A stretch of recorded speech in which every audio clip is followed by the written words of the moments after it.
Muito bem. Após discutirmos essa questão da hipótese da semente do solo de Paget, é interessante que, sob a luz dessa hipótese, a gente compreenda um pouquinho mais sobre o processo de metástase, né? O processo de invasão local e metástase das neoplasias malignas.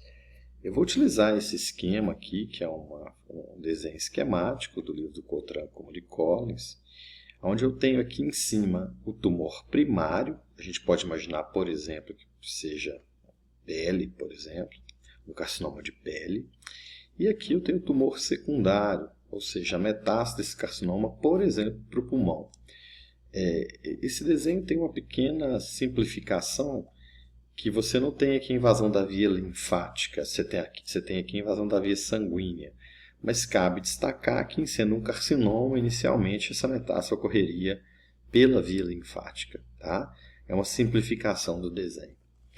Bem, então quais são as etapas aí desse processo de invasão local e metástase? Lembrando que o tumor primário já está formado aqui. A primeira etapa é a angiogênese, ou seja, a formação de novos vasos sanguíneos. A formação de novos vasos é muito importante, porque se a gente imaginar, o tumor ele começa com algumas células, e na medida em que ele vai aumentando o seu volume, há necessidade de uma irrigação sanguínea, não é? E é até interessante a gente abrir um parênteses aqui. Os tumores eles têm dois componentes principais. O parênquima, que é a célula tumoral que está proliferando de forma autônoma, e o estroma, que é o tecido conjuntivo que nutre o tumor. Não é? Então, é muito importante que essa célula tumoral ela secrete citocinas que promovam a angiogênese, ou seja, a formação de novos vasos. Olha que interessante. A própria célula tumoral vai secretar citocinas que vão estimular o processo de angiogênese, que vão estimular a formação de novos vasos sanguíneos.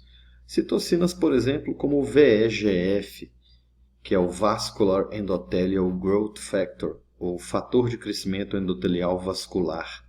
É uma citocina que vai estimular a formação de novos vasos sanguíneos a partir de vasos sanguíneos já existentes.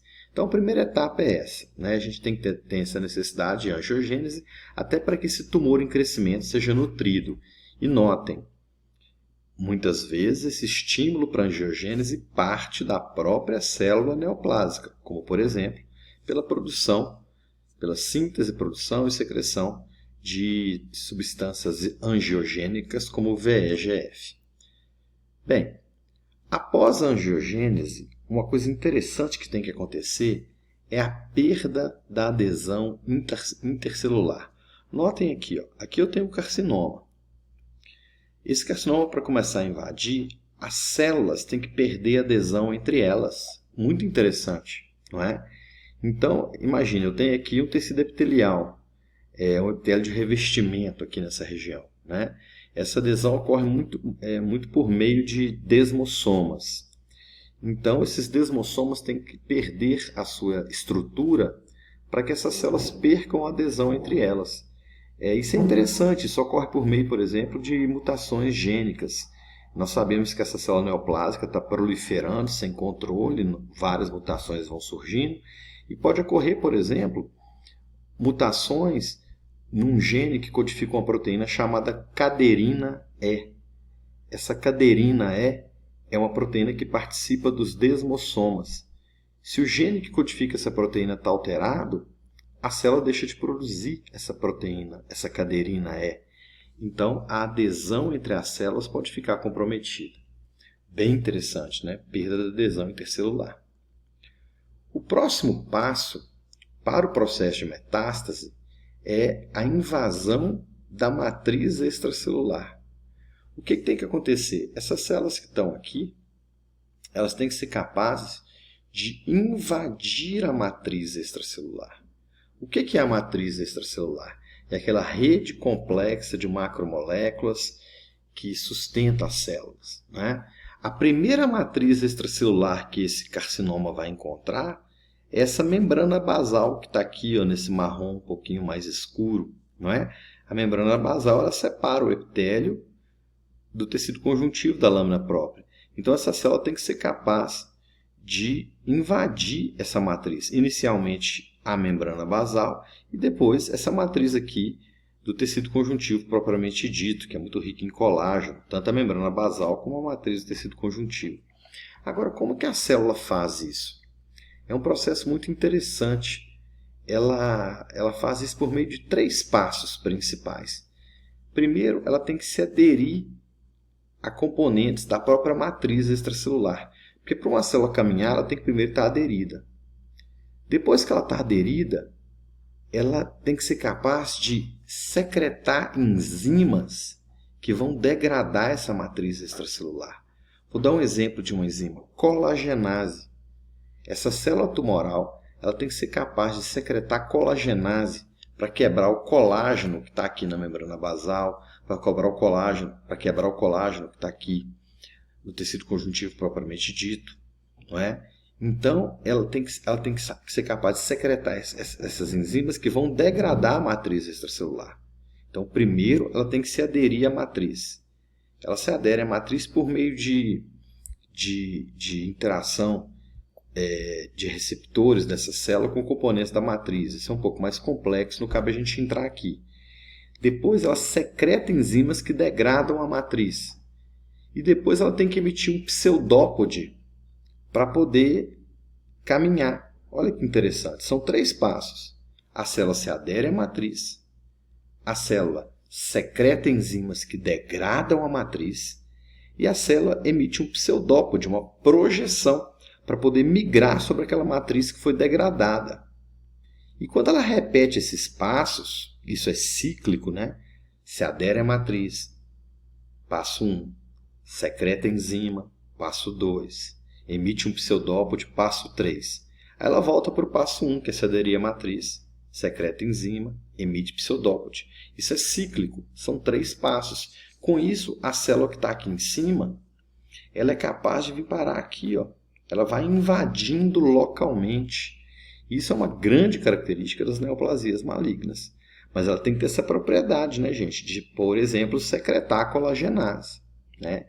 Por isso que eu estou falando muito em propriedades, porque essa célula, quando eu olho para a hipótese da semente do solo, essa semente, essa célula neoplásica, ela tem que ter uma série de propriedades que a permitam aí fazer o que ela tem que fazer, que é invadir localmente e gerar metástase, né? Ela tem essa propriedade, né? E ela vai adquirindo essa propriedade ao longo do tempo. Bem, depois de invadir a matriz celular, essa célula que estava aqui, ela vai chegar aqui próximo ao vaso e ela tem que invadir o vaso, o que não é tão complexo, porque o vaso ele tem também membrana basal, né? E essa célula já é capaz de secretar colagenases que degradam a membrana basal. Então ela tem que invadir o vaso. Obviamente, se for um carcinoma, essa invasão ocorre primeiro num vaso linfático, né? Preferencialmente. Aqui a gente está ilustrando um vaso sanguíneo, só para o desenho ficar mais simples. Depois de invadir o vaso, essa célula tumoral tem que ser capaz de sobreviver no vaso. Sobreviver a quê? Sobreviver, por exemplo, ao choque mecânico, porque ela vai se chocar com as paredes do vaso. E ela tem que sobreviver a esse choque mecânico. Para sobreviver a esse choque mecânico, essa célula tem alguns subterfúgios, né? Ela tem algumas saídas para tentar sobreviver a esse choque mecânico. Uma dessas saídas é fazer pequenos êmbolos com várias células, inclusive com plaquetas, estão vendo? Que vão, de certa forma, proteger essa célula contra o choque mecânico. Olha que interessante. Agora, ela também tem que sobreviver ao ataque do sistema imune. Eu tenho aqui, por exemplo, células natural killers, né, que vão querer destruir essa célula tumoral. Mas como é que essa célula tumoral escapa do ataque do sistema imune? Muito provavelmente evitando expressar alguns antígenos, porque dependendo do antígeno que ela expressa, ela vai ser destruída pelo sistema imune. Então existe aí também, né, essa forma de se escapar da resposta imune, aqui, principalmente frente à célula natural killer. Bem, uma vez que a célula sobrevive no vaso, ela vai chegar no órgão-alvo, vai se aderir à parede do vaso no órgão-alvo e ela tem que extravasar para aquele órgão-alvo. Isso ocorre por meio de interações entre moléculas presentes nas células tumorais e moléculas presentes no endotélio do vaso do órgão-alvo, né? Então tem que haver interação de moléculas do endotélio com moléculas do endotélio, com moléculas das células tumorais, para que essas células possam extravasar. Bem, uma vez que elas extravasam, elas vão invadir a matriz extracelular aqui no órgão-alvo, né? E vão se estabelecer tentando formar o chamado tumor secundário. Vejam bem, não basta que essa célula chegue aqui, tá? Ela tem que ser capaz de se estabelecer, proliferar e criar uma colônia, criar um tumor secundário. Por isso que a hipótese é seed and soil. Seed, semente, diz respeito muito à célula tumoral. Solo é o órgão, o microambiente do órgão que vai receber a metástase.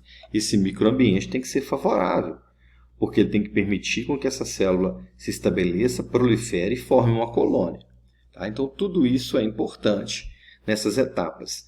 Eu coloquei aqui um artigo que, apesar de antigo, né, eu estou vendo aqui que eu estou ficando antigo, que eu me lembro que em 2003 esse artigo tinha acabado de sair e eu preparei um seminário com ele, mas é um artigo interessante que fala um pouco da patogênese das metástases e revisita a hipótese do seed and soil, tá?